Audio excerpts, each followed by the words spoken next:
Yo, what's good, people? Welcome to the channel where we talk about music licensing, music production, and music business. If you love any of the previously mentioned, be sure to subscribe so you can stay up to date on all my latest content and hit that bell icon so you know exactly when that new content drops. Shout out to everybody that's in the stream so far. Let me know where you guys are from. Let me know what you do, and let me know what questions you have so we can answer them today. I see a few people in the building already. AMN, what's good? Good to see you. RWJ all day. Let's go. Zimzada Music's in the building. What's good? Hope all is well. Good to see you back in the stream. JO3, what's good? Hope all is well. Yeah, chilling. Oh, it was the count. Yeah, y'all were doing the countdown. I dig it. That's what's up. So yeah, man, we just hanging out today. Whatever questions you guys have, whatever's on your mind, wherever you're stuck in regards to your music business, drop the questions. I'm gonna see if I can get y'all unstuck. And hopefully by the end of this podcast, you'll have some gems to take with you. I see Jermaine Main Way from H-Town, Houston in the building. What's good, Jermaine? Hope all is well. Man, I think I need some more tea. Like this thing that whatever it is that we caught, it goes away and then it kind of creeps back, but it never 100% disappears. So tonight for the live music reviews, you'll probably see me sipping on some tea. I don't have no tea right now, but we're going to get it right. Alavon Major in the building. What's good? H-Town in the building here as well. Serato Studio. What's good? Everybody in H-Town. Like H-Town got the memo. JO3's in H-Town. Serato's in H-Town. Jermaine's in H-Town. I mean, we should have just did the podcast in Houston. Just pull up. Phoenix in the building, super dope. Shout out to Phoenix, Arizona. Got fam in Arizona. Pretty cool place. I don't know if I can rock with the Scorpions though. I don't know about that. We got AMN from Iran. Yo, shout out to you tuning in from Iran. That's crazy. Yo, I got an interview coming up with a super dope composer who was born in the Middle East as well. And like his story is like, yo, it's mad inspiring. Like I'm excited to chop it up with him.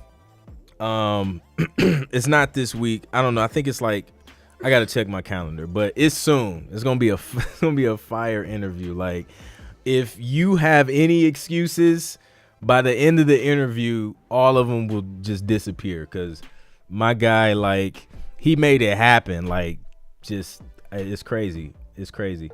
It's crazy what he did to make it happen and how everything kind of worked out for him.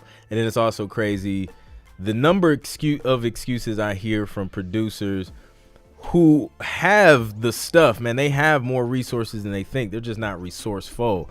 So his story was just super inspiring, man. So I can't wait to bring him on. It's gonna be lit. Zimzada says I'm 4 hours north of H-Town, so I count. That counts. Four hours north. It's not a bad drive. DFW area, super dope. Storm Joint was good. Just got accepted to be a music contributor for Tune Edge. Now the real work begins. Small win, but I'm pumped. Thank you, Clint. Couldn't have done it without your Road to 10 placements. Thank you, Storm Joint, and congrats, man. That's super dope. The thing I like about Tune Edge is they give you briefs, man. Like soon as you get in, you get accepted and upload that first track and they give you the thumbs up. Like you'll start getting texts and emails and stuff. And I think that's really cool.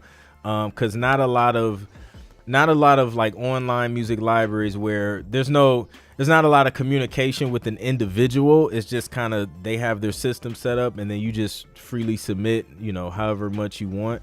But the fact that they have it set up that way to where you get briefs as well, it's just super dope, especially if you're starting out. So yeah, shout out to you, man, for getting signed and getting that deal with Tune Edge. Super dope. Kathy Painter from Cincinnati was good. Jared KF Jones, Nashville in the building. Thanks for doing these. No doubt, man. I'm glad they help. You just spoke some major facts. A lot of resources, just don't use them correctly. Man, seriously, dude, it's crazy. Yeah, somebody gave me an excuse the other day that, for whatever reason, like what if somebody doesn't have the resources to invest in like information, mentorship courses, stuff like that. I was just like, that's not even an excuse. Cause like, even if you don't have money, you got a library. Libraries are free. You go get a library card. You go read books in the library. You go use the internet for free at the library. You can go to McDonald's and get on internet for free. Like, you just get a computer. But if you don't have a computer, you go to the library. There's free stuff, free resources. You just have to be resourceful with the things that are around you, and you figure out a way to make it happen instead of just sitting coming up with every excuse as to why you can't learn something or why you can't improve your your production skills, your mixing skills, your whatever it is. You know what I'm saying? Like, there's no like new unheard information under the sun, man. Like, when it comes to business, when it comes to marketing, when it comes to sound and production, the principles are still the same, man. And this stuff is in tons of books that's already been written. So you just got to figure it out. But if you do have the money can be a tool to learn that stuff faster. When you can invest in mentorship or invest in a course, that the only thing money changes is the fact that you can use it to get the information faster and get it from someone who's done it, and you can get the process so you can get from point A to point B faster. It's the only difference. But the information is out there. Creative, what's good, bro? Hope all is well. Will Smith, what's good, Will Smith? B Scott Music DC is in the building. What's good? Hope all is well. Your beard is looking dope. Appreciate that. Shout out to the beard gang. Can you tell me good mic for record the vocal? Man, it's tons of good mics. Depends on what your budget is. Obviously, I recommend this one. It's a Shure SM7B.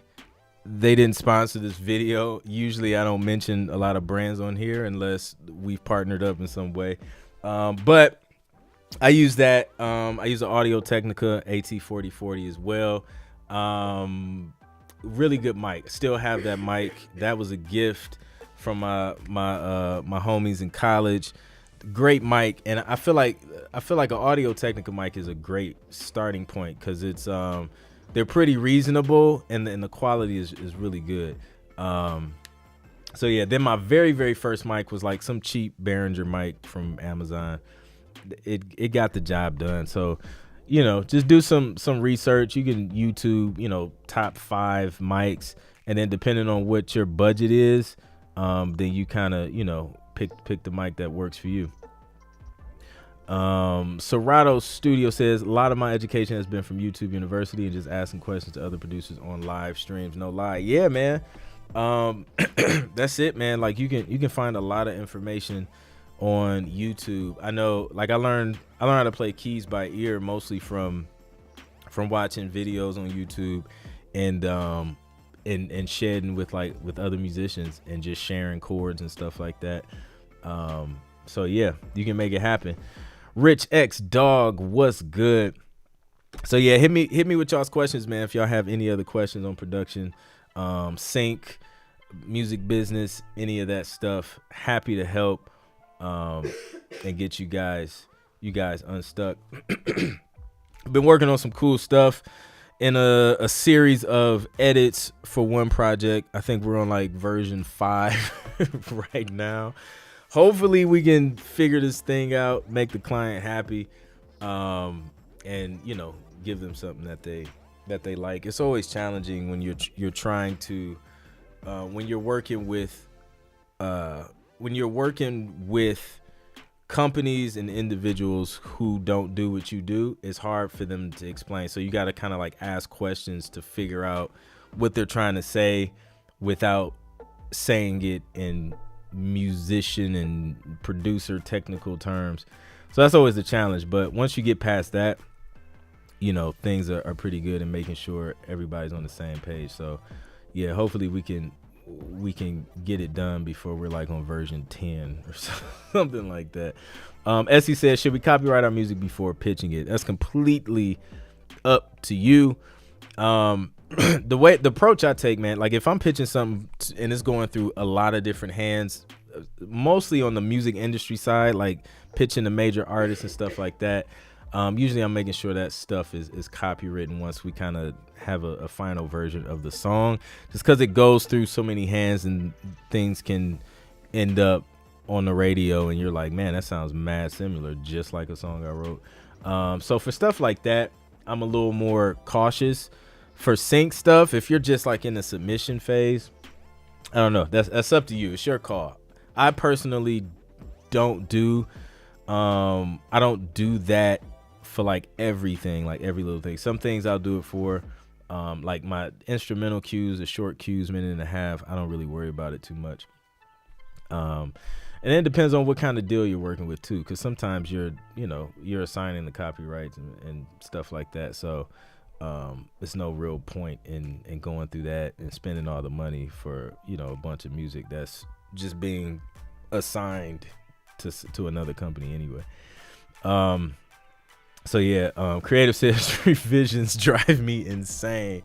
Yo, like, no matter, it's crazy, man. No matter what kind of creative you are, like, revisions is just that thing that it's like, it's a part of the job, but nobody likes going back and forth and doing a bunch of revisions.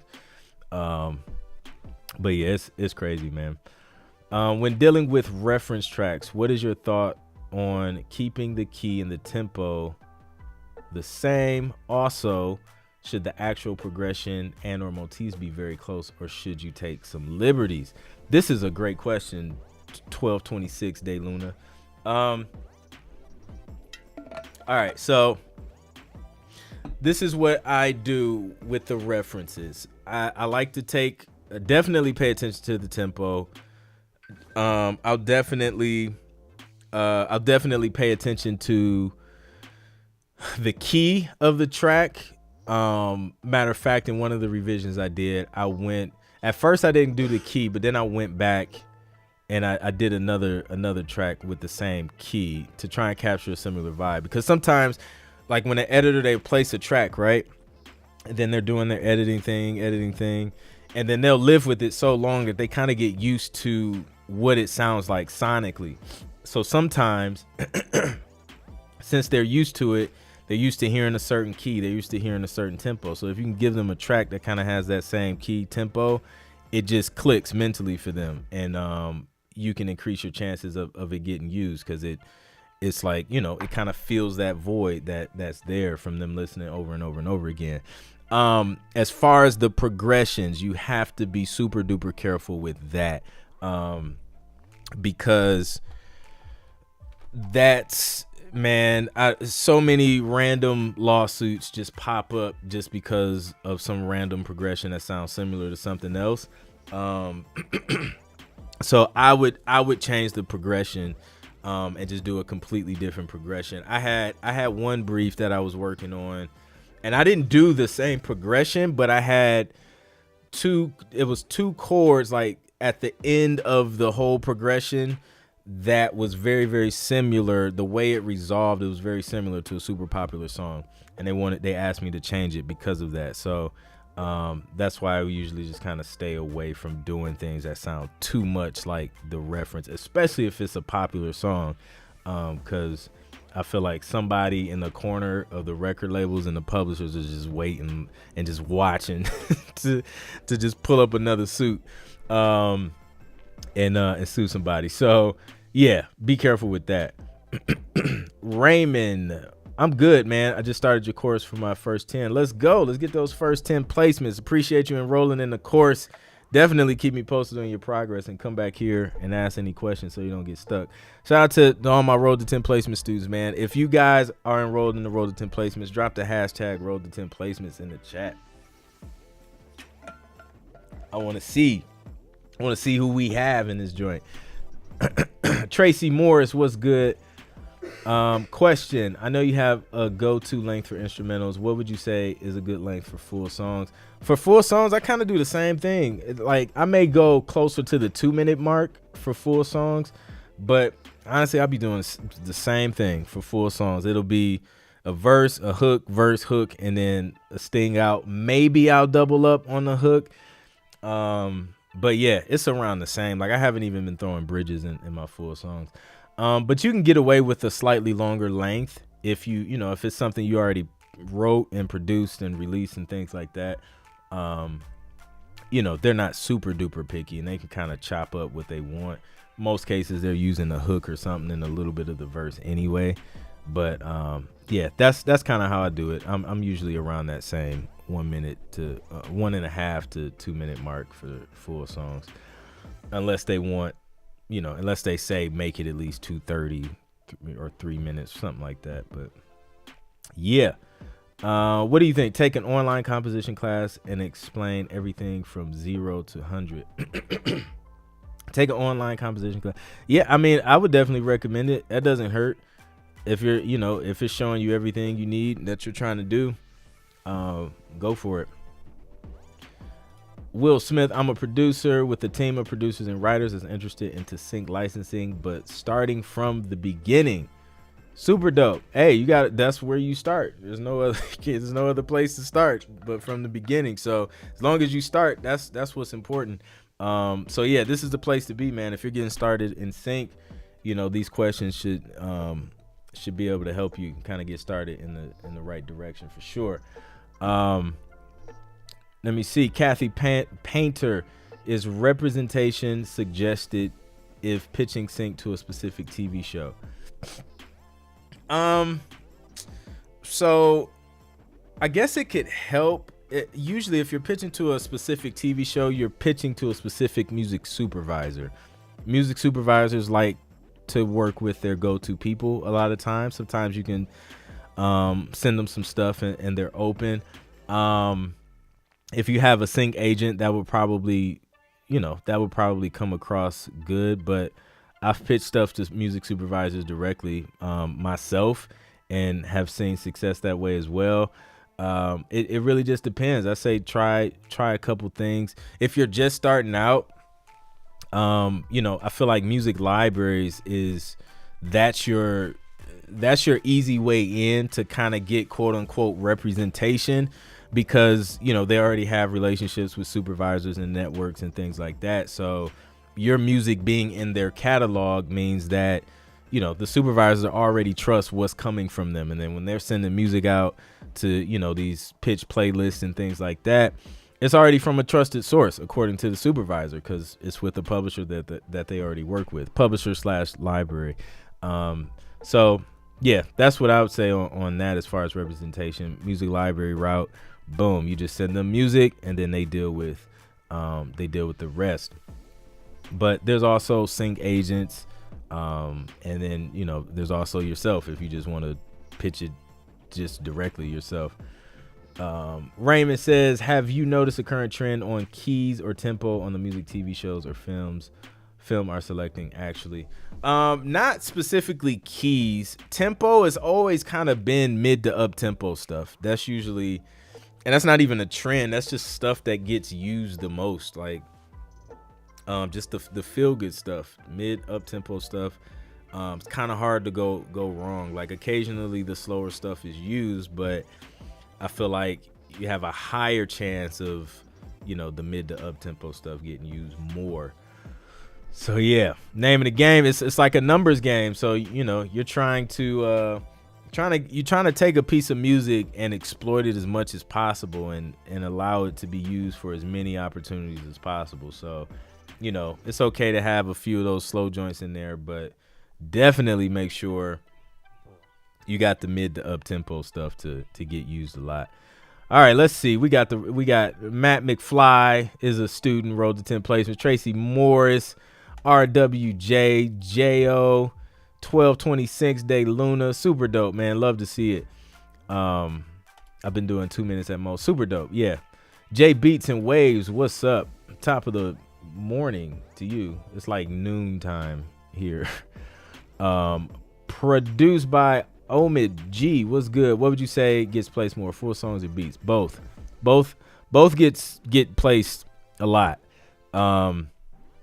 Reality TV, like you hear instrumentals all throughout a show, and then you hear some full songs splashed in there. You probably hear more instrumentals on like a reality show than full songs, I feel like.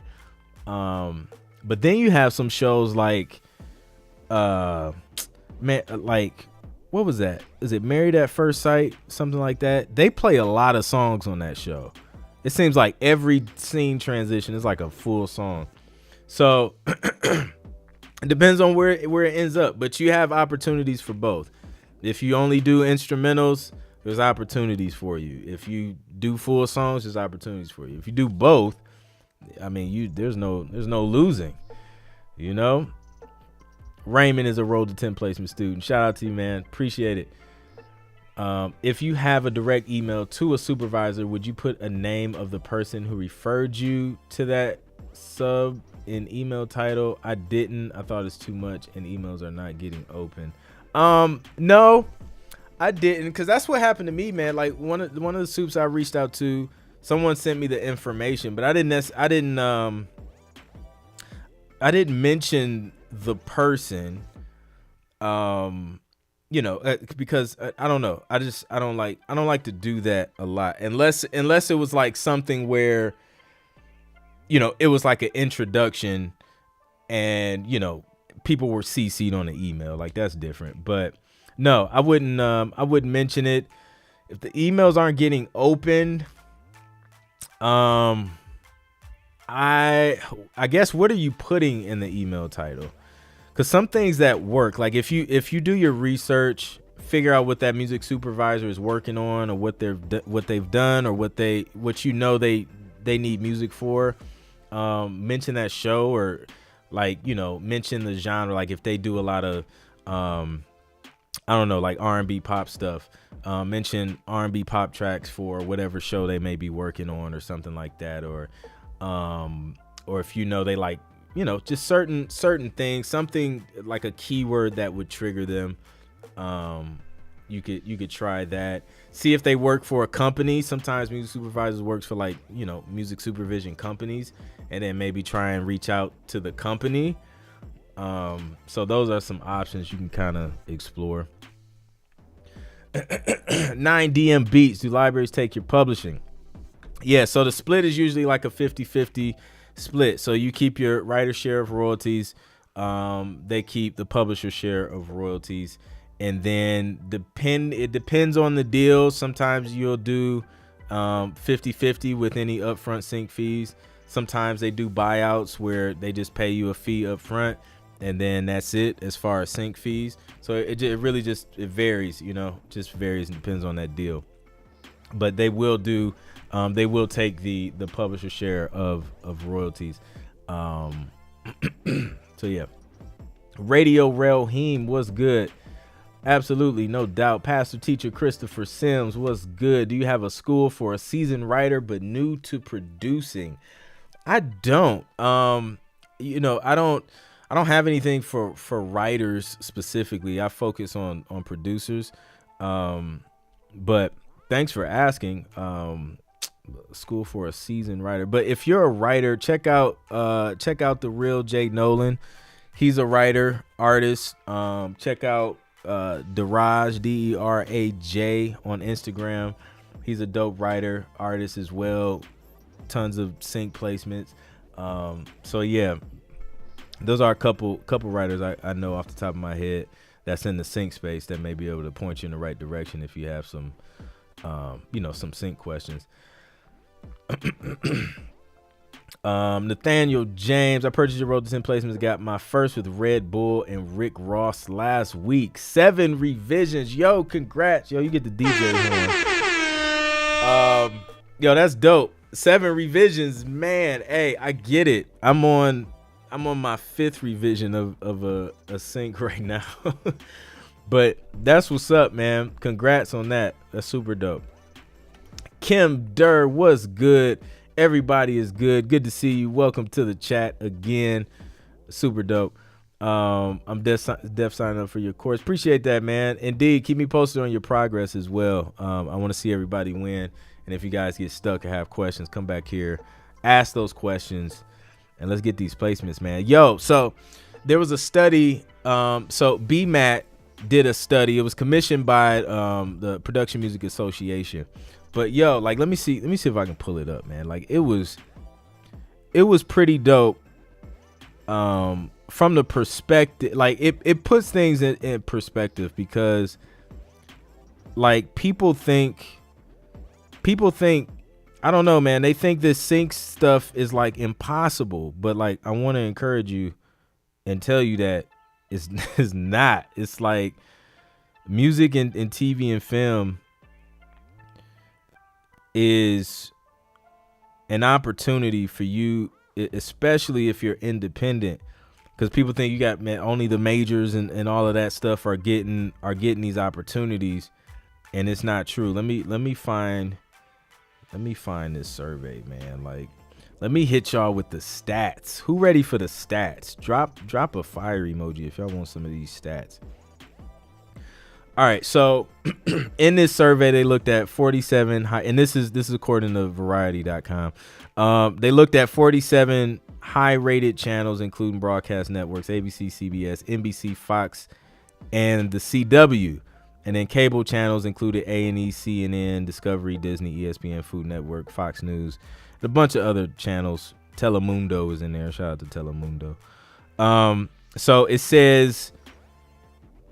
So the survey was done in February and March of this year, 2022, and it indicated that music was used in 39% of the total airtime, and that 46% of that music originated in production music companies or music libraries. So that's like almost 50% of the music being used is coming from production music companies or music libraries. So it's like, yo, like if almost half of the music that's being used in TV is coming from music libraries, like that's the easier way in, because that's showing you that all these music supervisors that are in charge of, you know, overseeing the music and things like that, they're working with the libraries, they're working with the production music companies. So, you know, somebody in here, they were talking about the emails not getting opened from the supervisor.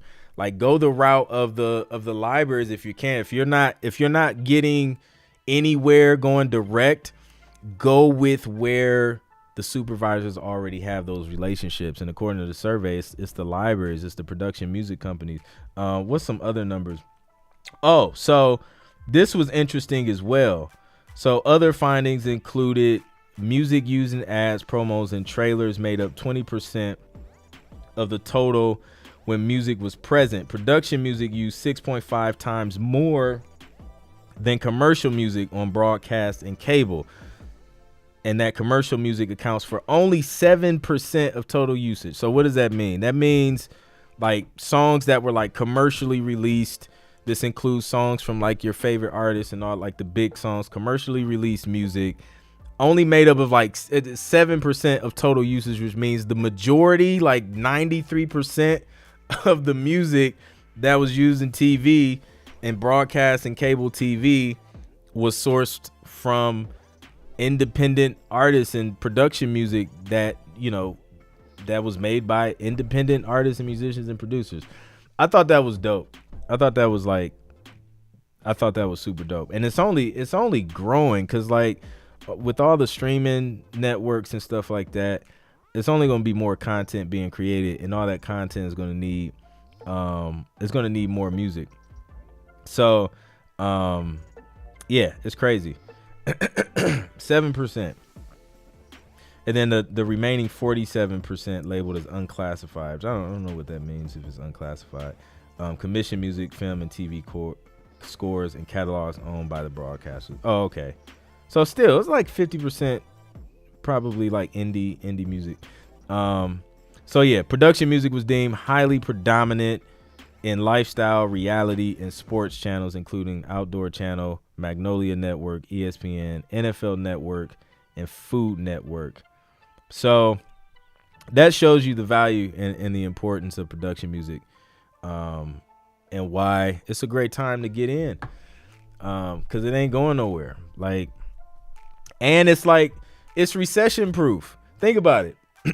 And I think I talked about this on another episode. Last time there was a recession, the big great recession of like 2008, 2009, it was pretty bad, right? But like, people stayed in, like people's trying to save their money, right? So they're not going out to movie theaters. They're not going out to all the things that cost money in order to be entertained. They were staying in the crib, watching TV, watching movies at the house. You know what I mean? So like people stay in the house more when they have less money to spend, or when they don't want to spend as much money because, you know, they don't know that uncertainty with recessions. So viewership is going up. You got the streaming services. They're going to be streaming like crazy in the middle of a recession. So that means we still have work. We still have music to provide to all of the content. So it's recession proof. You learn how to produce music and pitch it and place it in TV, film, and ads and things like that. You got a recession proof career because it's only going to go up. So yeah, Essie says watching Telemundo right now. Super dope. What's your Instagram page? ClintMusic. So yeah, appreciate that, LW. Grow Music. I've got tons of original melodies and instrumentals, but the problem is they're quite abstract and not to professional commercial standards. So not sure how to pitch them and master them. Okay, so this is a great point. So sometimes people want to get into sync and they want to use their existing catalog of music because you created all this dope music. But sometimes, unfortunately, you may not be able to use that music, or you may have to tweak it. But if you have a bunch of music and it's way too abstract from, you know, the stuff that you hear all the time on TV and film, there's two things you can do. You can find a publisher or a library that kind of needs what you have if they're looking for it. Ambient, like if it's like ambient music and stuff, like there's always a need for that. Or you can start creating more of the stuff that's needed. That was the shift that I had to do earlier in my career, because like I love neo soul naturally. Like I can sit and crank out neo soul and R&B stuff all day. I love it. Love the chords, love the vibe, all of it. But what I was finding was there wasn't a lot of requests for it. So I was like, okay, like let me shift gears and do what's being requested, because you know, at the end of the day, you're serving a need for someone. You're solving a problem. So their problem is they don't have enough mid-tempo, up-tempo, high-energy music or whatever. So you create that, you know, get your bag, and then, you know, you can create the stuff that you want whenever you want, or put it on your beat store. That's what I do. Like all of my R&B stuff is all on my beat store, and I just lease that to artists who wants R&B and you know, trap soul type stuff. So that's how I kind of get that out. So you don't have to necessarily box yourself in, but you may have to make an adjustment if you want to get into sync by creating what's being asked for, what's needed, while still doing, you know, your other stuff, you know, doing your other stuff in the however you want to do it, on your own time, just for yourself, or just, you know, create another channel for people to be able to access that stuff. The Bureau, what's good? Let's say I joined a music library and got some sync placements. At what point do I say it's time to leave the library? Okay, listen. If the library is getting you placements, you don't leave the library. You stay with the library. They're getting you placements. That's the whole goal. So, yeah, man. I mean, I have a library. There's a library that I'm with. They get placements. They recently changed some things as far as their deals, so I don't send them anything else. I don't send them any new stuff because I didn't like the new deal. But the stuff that's working, I'm not, and it's under the old deal, I'm leaving it there because it's working and it's getting placements. So I don't have to worry about it. You know what I mean? So if they're getting you placements, you know, keep them in there, keep them working for you. Like, you want your music in a place that's generating income for you. So you don't have to worry about it. And it, you know, you just wait for the royalty check to roll in. Let it do what it does. Now, if you're with the library and it's been, I don't know, it's been some years, you know, shoot, 5 years, and you haven't seen anything, then, you know, hit them up like, yo, I want to pull my catalog. and move it, somewhere else, or just take it back. Usually they, depending on the deal, there's, you just let them know in writing within a certain time frame, and then they can go through that whole process, and then you can move it to a library who is getting more placements. But that would be my advice. But then give it time too. Like, some people you'll sign with the library, you may not see a placement for like 2-3 years, and then that third year they just start trickling in. So be patient as well, because it takes some time, sometimes to exploit your catalog and things like that. So try and be patient. Don't sign a deal, wait a few months and be like, yeah, they ain't getting me placements, I'm out. At least go through the full term of the agreement and see what they can make happen.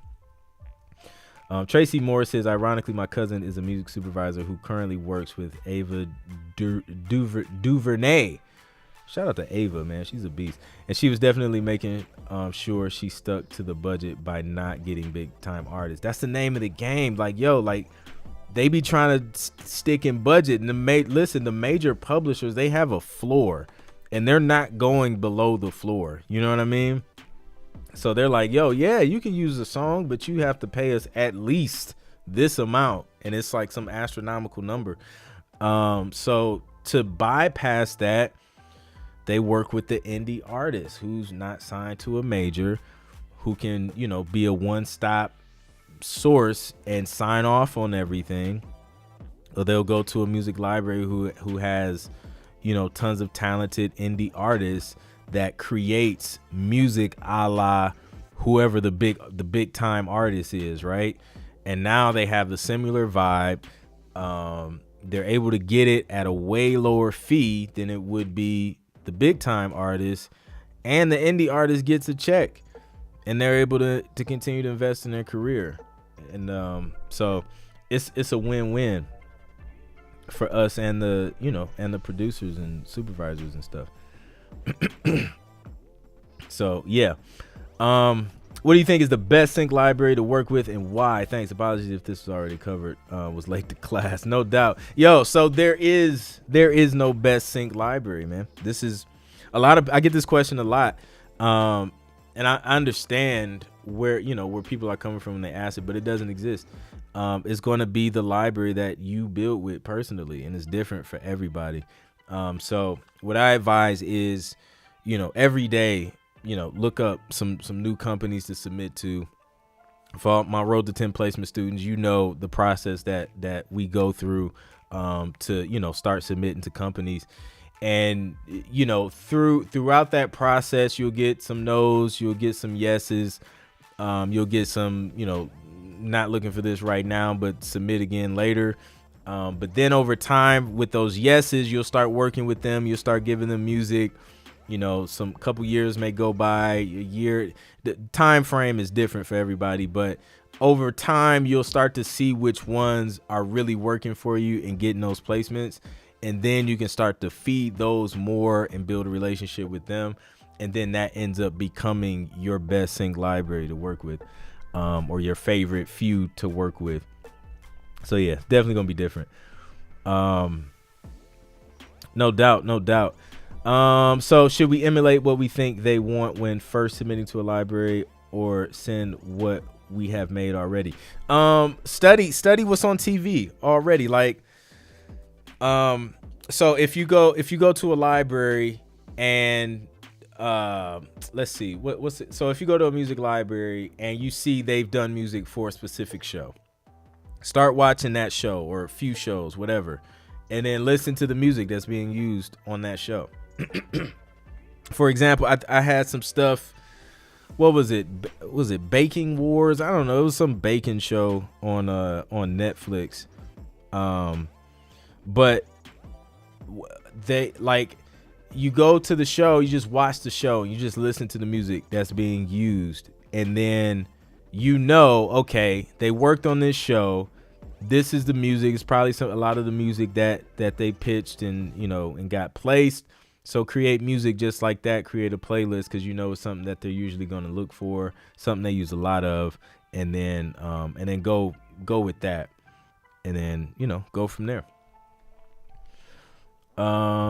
Let's see. How do you find out what the libraries and supervisors want? How do you know what's? Oh, well, I just answered that. Good question though. How do you join libraries? How do you find them? Are they genre specific? Some of them are not really. I mean, most of them kind of have multiple things. There's some that specialize in certain things, but you have to look. But you can do a Google search, quick Google search, music libraries, music licensing companies, production music libraries, production music companies. Do the research. That's how you find them. A lot of times they'll have a submission email or a submission phase or some type of protocol to submit, and then you just submit, or you can reach out to them, ask them, is there anything you need the most right now, and go that way. Let's see. Is it still worth it to send tracks to non-exclusive royalty-free libraries, or is this market oversaturated at all? You can. I mean, I think it's a different market. Like, you have the indie content creators and filmmakers that's using a lot of the royalty-free stuff. So you can definitely throw your music in there. Create just a royalty-free batch of music, or a non-exclusive batch of music that you just send to all of the non-exclusive and royalty-free libraries if you want. Because you'll have to keep that stuff separate, obviously, from the exclusive stuff. But yeah, I do a combination of both non-exclusive and exclusive stuff. For sure. Let's see. What is the best place to start for someone like me who knows nothing about sync but has great music? Knows nothing about sync. Oh, all you gotta do is learn about sync. Yo, I'm gonna tell you, it's the best place. road-to10placements.com. That's the blueprint. It's gonna teach you everything from A to Z on how to get started, and the easiest way to get started if you don't have any connections, and all that stuff. I'm gonna break down. Most producers add the how to structure instrumentals for TV course. That's where I break down exactly how to structure your instrumentals to kind of increase the chances of it actually getting used. So that's where you start, man. Road to 10 placements. That's the blueprint. Let's see. How do I enroll? Oh, well, I just answered that right there. We got two moderators. So Kim Durr's usually moderating on Instagram, and then LW's the moderator on YouTube. So I got both moderators in one spot. I got double moderation right now. I love it. So shout out to LW, shout out to Kim Durr. They help keep me on track with these chats and questions and kick out weird people. Study libraries, catalogs. Yes, that's a cheat code. How do we submit to get a track reviewed by you? I recall hearing you use Disco. Any other way to submit for you to review? You can go directly to the website, clintproductions.com/ what's the website? /consulting. I think that's it. Listen, man, too many links. I see so many links throughout the day. But yeah, go to clintproductions.com.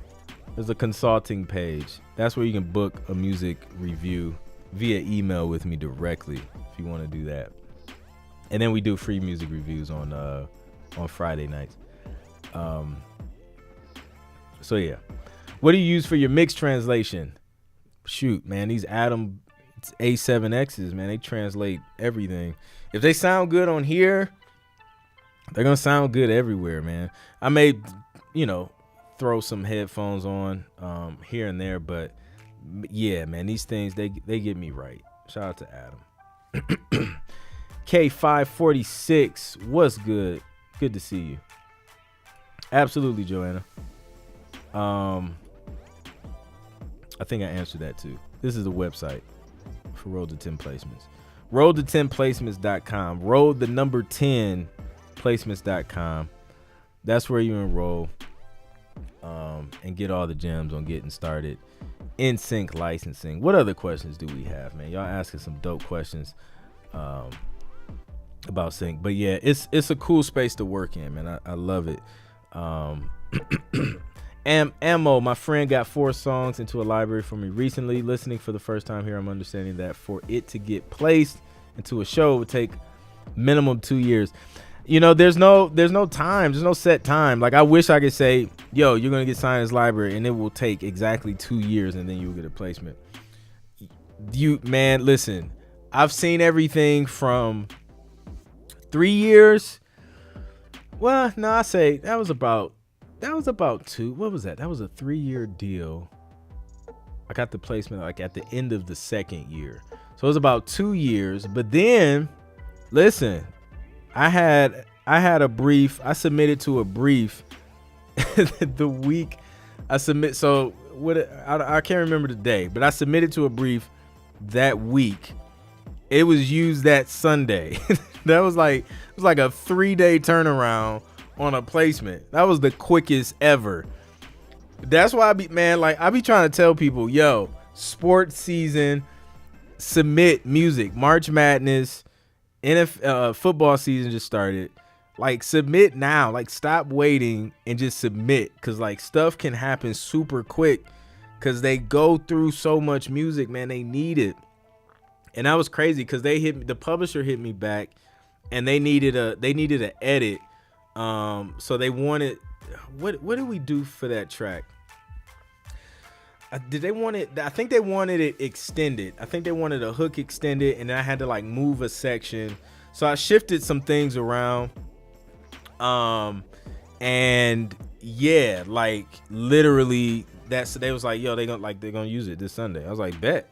So yeah, there's no set time, man. If your timing is dope, you could get in like at the right time and end up getting something synced. I sent something to a music supervisor. They had tested it with something they were currently working on, but that didn't end up going through. Then a few months later, it ended up getting synced. They sent me a request to use it on a Netflix movie. So that was probably like a few months from the time I actually submitted it. So, I mean, you never know, man. Like, it's all over the place, for real. So yeah, so don't bank on the 2 years. Don't bank on the 3 days. Don't bank on the 3 months. Like, this is the best advice I can give. Don't focus on, and it makes no sense, right, when I say it, but don't focus on the placement. Don't focus on the placement. Don't focus on the payment.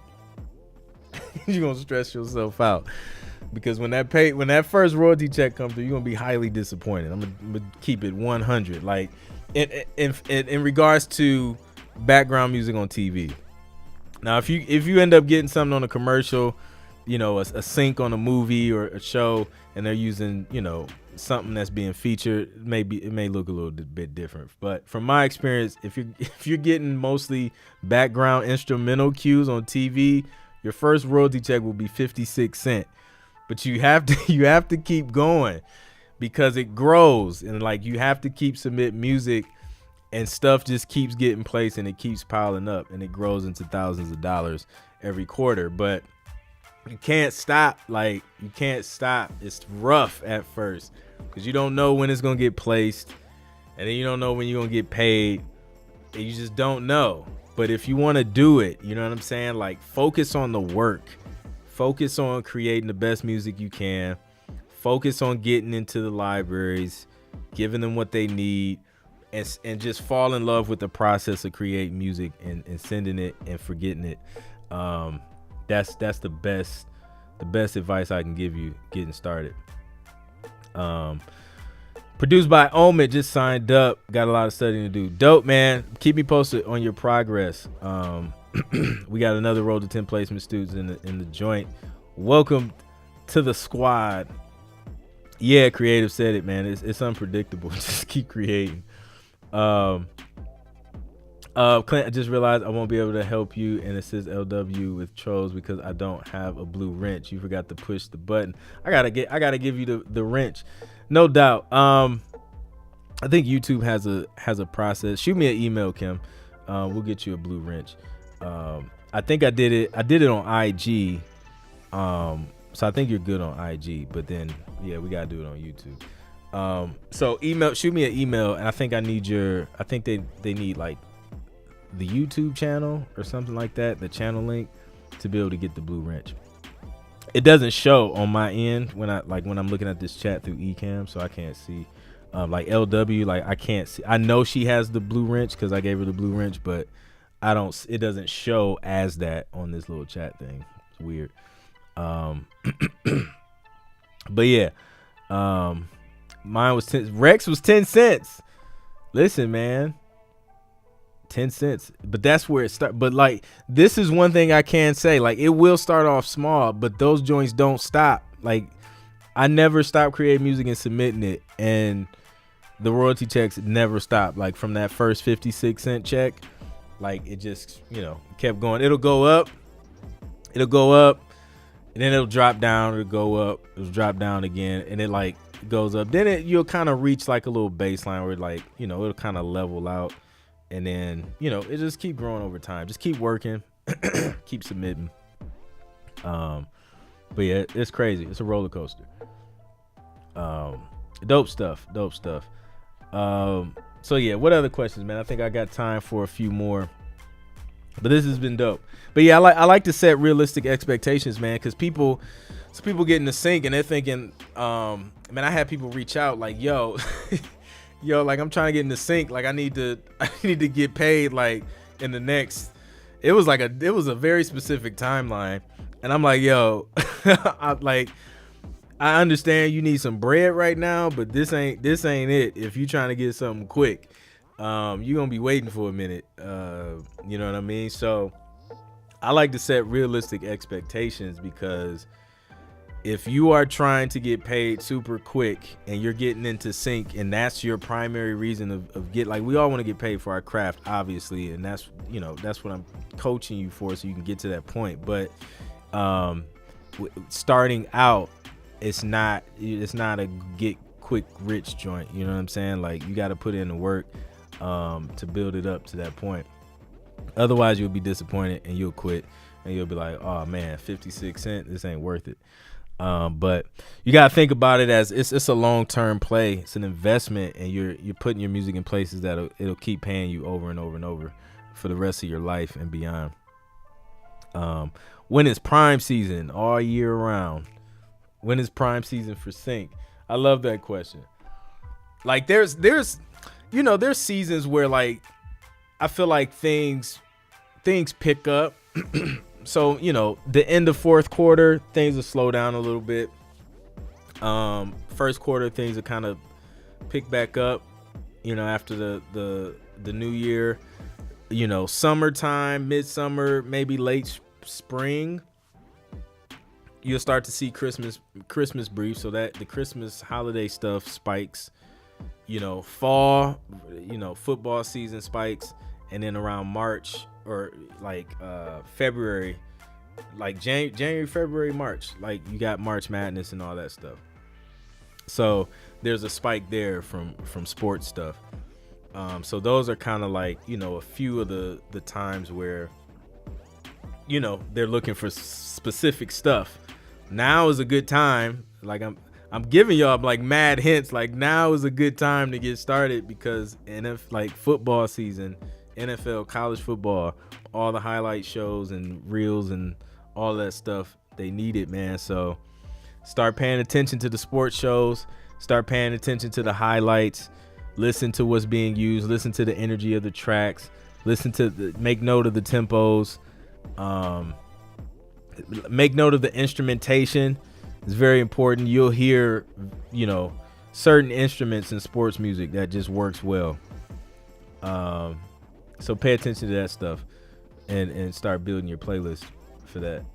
How many tracks should you have in a portfolio that you're shopping? You can start with 5 tracks. Get the ball rolling. It doesn't have to be crazy. When's the best time to submit holiday music? Shoot, man, it seemed like this year it was like spring. But like spring, summer, they start asking for Christmas. So literally, like, I be in this joint, it's mad hot outside, and I'm sitting here jingling some holiday bells in Logic Pro, talking about some Merry Christmas. So yeah, like Christmas starts early here in the studio when you're working in sync. You gotta force yourself into the holiday spirit a little early. Is there a difference between a music library and production music company? It's kind of the same thing. Do they both mainly work with artists via publishing deals? Yeah, it's the same thing. Music library, production music company, same thing. They're publishers, and then you do a publishing deal with them, whether you're an artist or producer or whatever. Cut Loose. What would you say the estimated time between hearing back when one of your tracks has been forward for a project? Sometimes you don't hear back. Most times you don't hear back. I just get used to not hearing anything back. I just submitted. Like, I probably never hear about this until I see something pop up on with CSAC. It's crazy. How do back-end royalties work once you get a placement? Is the amount of the royalty agreed upon by the network? Is it their standard amount? Man, listen, that's a whole nother podcast. Royalties all over the place. So many different variables. There is no standard amount. I don't even know how they calculate this stuff. It's insane. Makes no sense. Like it just makes no sense. They're like network broadcast networks such as like NBC, Fox, ABC, CBS. Those pay more generally than a cable network. There's no certain amount, you know, they just pay more. The usage makes it different, you know, if it's just a background instrumental, if it's a background vocal, if it's a featured use, that makes a difference. The network on a cable, like, that makes a difference, you know. What else makes a difference? The length of the song. The longer they play, the more they pay, you know. So a minute and a half, you're gonna see a lot more than 15 seconds. So yeah, it's literally all over the place. Should you work with different companies each album if they match with the project or stick with one? I work with multiple ones, man, because you may have different vibes, you know, for each thing. So I work with multiple companies, you know. So yeah, that's how I get down. But that's it, man. Dope questions. I appreciate y'all coming through. Again, for those who are just joining or didn't hear, this is the link to the Road to 10 Placements course. This is my personal blueprint where I walk you through my entire process on getting TV placements as a producer. You know, if you're trying to get started, you don't know what steps to take, you don't know, you know, what not to do. You want to avoid all the mistakes that most producers make when they're trying to break into sync space, because it's different. Like, there's just certain things that are different when it comes to producing music for TV. This is where you learn it. road-to-10placements.com. So appreciate everybody coming through, man. Shout out to LW, shout out to Kim Durr on the moderation. And yeah, man, I'm gonna catch you on the next one. Next week we have yo, hold on, let me check, man, because next week's gonna be lit too. I got a guest coming in. Oh yeah, we got the I think she goes by the Clearance Queen, Deborah Manis Gardner. It's gonna be crazy. We're gonna talk about clearing samples and stuff like that, and like her perspective, because like she's cleared like some just crazy stuff in her career. So we're gonna chop it up with her next week. So if you want to know about clearing samples and stuff like that in sync specifically, then you don't want to miss next week's episode. So come through next week's stream and we're gonna dig into that. It's gonna be crazy. So I'm out, y'all, man. I'll catch y'all on the next one. Please be sure to like, share, and subscribe. And I'm out. Peace.